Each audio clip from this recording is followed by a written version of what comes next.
હવામાન સમાચારમાં આપનું સ્વાગત કરીએ છીએ। રાજ્યમાં આવતીકાલથી ગરમીનો પારો 2 થી 4 ડિગ્રી વધવાની સંભાવના છે।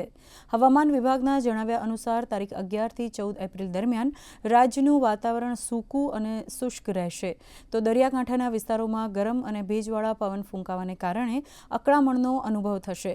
છેલ્લા 24 કલાકમાં રાજ્યમાં સૌથી વધુ મહત્તમ તાપમાન ભુજમાં 37.2 ડિગ્રી નોંધાયું છે, જ્યારે રાજકોટ અને ડીસામાં 37.1 ડિગ્રી, અમરેલીમાં 36.1 ડિગ્રી અને અમદાવાદમાં 35.7 ડિગ્રી મહત્તમ તાપમાન નોંધાયું છે।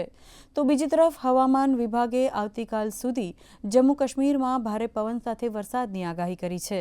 તો આજે અરુણાચલ પ્રદેશ, આસામ, મેઘાલય, ઓડિશા, પશ્ચિમ બંગાળની તળેટી અને સિક્કિમમાં ગાજવીજ સાથે ભારે વરસાદની સંભાવના છે, જ્યારે અરુણાચલ પ્રદેશ, કેરળ, માહે, નાગાલેન્ડ, મણિપુર, મિઝોરમ, ત્રિપુરા, દક્ષિણ આંતરિક કર્ણાટક, તમિલનાડુ, પુડુચેરી અને કરાઈકલમાં વાવાઝોડા અને વરસાદની આગાહી છે।